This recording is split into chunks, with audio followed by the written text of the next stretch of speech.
bukit cemara setinggi dinding Istana Raja. Salam pembuka mengawali bicara. Assalamualaikum, duhai saudara.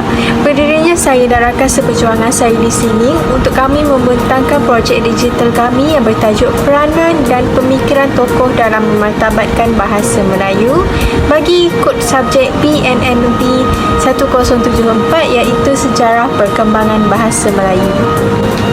Bila berselisih, buat tak cana walaupun sudah bertentang mata.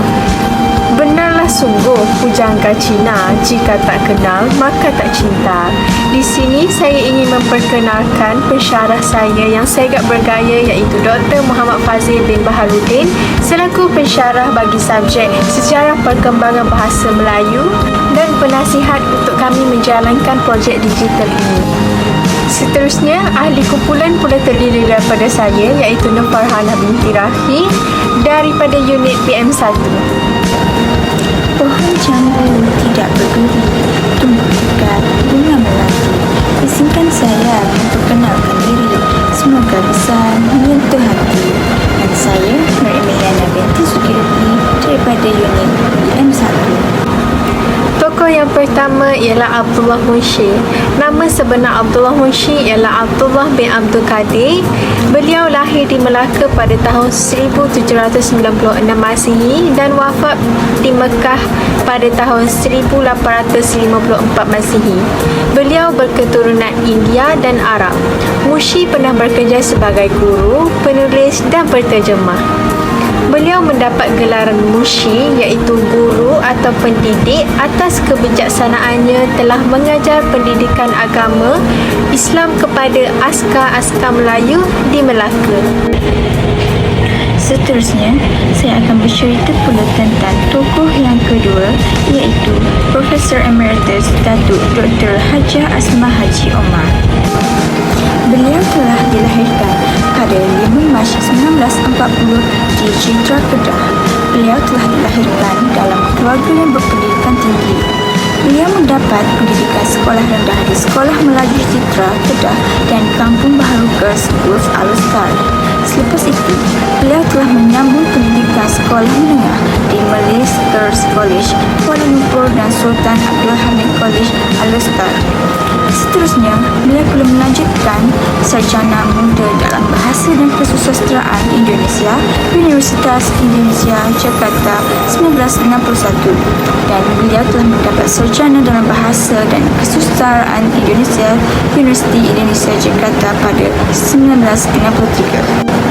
Kemudian, beliau telah menyambung dalam bidang sarjana muda dalam Bahasa dan Kesusasteraan Indonesia, Universitas Indonesia Jakarta pada tahun 1961 dan beliau telah mendapat sarjana dalam Bahasa dan Kesusasteraan Indonesia, Universiti Indonesia Jakarta pada tahun 1963. Beliau juga telah menyambung PhD dalam General Linguistics University of London pada tahun 1969. Beliau merupakan pakar Nahwu Bahasa Melayu dan tokoh terkenal dalam bidang perancangan bahasa. Dan akhir sekali, beliau juga pernah menyandang jawatan Dekan Fakulti Bahasa dan Linguistik dan Timbalan Naib Kansellor di Universiti Malaya. Seterusnya, kita beralih pula kepada peranan Asmah Haji Omar dalam memartabatkan bahasa Melayu. Dan antara peranan-peranannya ialah beliau telah menulis buku-buku dalam bidang tata bahasa yang dijadikan sebagai rujukan orang ramai pada masa kini. Antara buku yang dikeluarkan ialah Nahwu Melayu Mutakhir 1980, Morfologi Sintaksis Bahasa Melayu Malaya dan Bahasa Indonesia 1968 dan lain-lain. Beliau juga turut menerbitkan buku tentang perkembangan sejarah dan genealogi bahasa Melayu sebagai bahasa tua. Peranan Munshi dalam memartabatkan bahasa Melayu.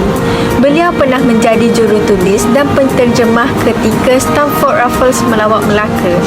Beliau juga memperkenalkan bidang percetakan dan penerbitan buku di mana Munshi ini pernah menggunakan peralatan di kediaman Pederi Mill untuk membuat huruf, mengaturnya dan mencetak surat.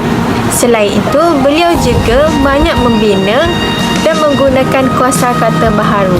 Selain itu, beliau juga menghasilkan pelbagai karya berdasarkan pengalaman hidup beliau sendiri. Contohnya, karya Kisah Pelayaran Abdullah pada tahun 1838 yang menceritakan tentang sikapnya yang tidak suka kepada budaya Raja Melayu yang tidak boleh berpayung, memakai kasut dan berpakaian kuning di kampung raja. Selain daripada itu, terdapat juga karya Hikayat Abdullah pada tahun 1849 dan karya Syair Singapura terbakar pada 1830. Beliau juga dianggap sebagai pemula kepada bahasa Melayu moden. Di samping itu, saya juga akan menerangkan banding beza peranan antara tokoh. Persamaan bagi kedua-dua tokoh ini adalah memperluaskan bahasa Melayu dalam semua aspek. Perbezaan peranan antara dua tokoh ini pula adalah bagi peranan Asma Haji Omar, beliau menulis dalam bidang tata bahasa. Beliau juga menterjemah kitab Injil ke dalam bahasa Melayu. Manakala bagi Abdullah Munshi pula, beliau telah menggiatkan penulisan dalam kehidupan sehariannya. Beliau juga bertugas sebagai penyalin Sir Stamford Raffles. Beliau juga telah banyak menerbitkan buku tentang perkembangan sejarah dan genealogi bahasa Melayu. Seterusnya, pemikiran Abdullah Munshi dalam memartabatkan bahasa Melayu. Beliau sangat mementingkan bahasa Melayu dan beliau sangat menegaskan orang Melayu untuk mempelajari bahasa Melayu serta beliau menyatakan rasa kesalnya terhadap orang Melayu yang tidak mengambil berat tentang bahasa Melayu. Selain itu, beliau juga membukakan pemikiran orang Melayu ke arah kemajuan dan kebaikan. Munshi tidak bersetuju dengan kepercayaan orang Melayu yang terlalu percaya kepada perkara tahyul. Malah menurut beliau, kepercayaan tersebut akan menghalang orang Melayu untuk terus maju. Di samping itu, beliau juga memuji kepribadian orang Inggeris. Menurut beliau, orang Inggeris telah membawa pengetahuan dan kemajuan kepada masyarakat Melayu. Sikap rajin dan keilmuan orang Inggeris telah membuatkan beliau berasa kagum. Akhir sekali, beliau sangat menitik beratkan orang Melayu untuk menimba ilmu kerana beliau menyatakan bahawa menuntut ilmu merupakan perkara yang wajib dan sangat dituntut dalam agama Islam. Kemudian, kita beralih pula kepada pemikiran Asma Haji Omar dalam memartabatkan bahasa Melayu. Yang pertama, beliau meneroka alam pemikiran Melayu dan pengalaman-pengalaman orang Melayu yang terakam dalam bahasanya. Seterusnya, melalui penelitian terhadap bahasa kanak-kanak, khususnya dalam penuturan bahasa itu sebagai bahasa pertama dan bahasa orang dewasa.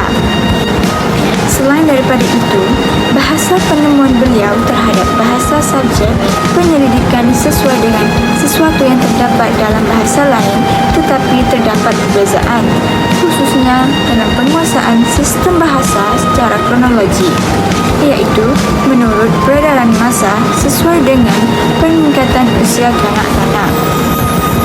Sebagai contoh, ibu bapa perlu menggunakan bahasa Melayu sebagai bahasa komunikasi utama di rumah agar anak-anak dapat menggunakan bahasa Melayu dengan baik dan sempurna. Akhir sekali, beliau melihat pemikiran orang Melayu dalam perhitungan konsep-konsep ruang dan waktu serta cara mengeluarkan arahan dalam bahasa tulisan, iaitu dalam soal peperiksaan. Akhir sekali, banding beza pemikiran dua tokoh. Persamaannya ialah kedua-dua tokoh ini memikirkan dan mengkaji tentang bahasa Melayu dan bangsa Melayu. Perbezaannya pula, Asma Haji Omar meneroka alam pemikiran Melayu dan pengalaman orang-orang Melayu. Manakala Abdullah Munshi pula menulis hikayat berdasarkan pengalaman beliau sendiri. Yang kedua, Asma Haji Omar mahir dalam kemahiran berbahasa, manakala Abdullah Mushi pula mahir dalam penulisan karya sastera. Kesimpulannya, rendah gunung tinggi harapan. Pendek kata, kita sebagai bangsa Melayu mestilah saling berganding bahu dalam memartabatkan bahasa Melayu walau dengan apa jua keadaan sekalipun, agar bahasa Melayu tidak lapuk di zaman. Mungkin itu saja pembentangan kami pada kali ini. Terdetik rasa untuk menanggung kasih. Maka kepada semua yang melihat video ini, kecil tapak tangan menyiru saya kadahkan.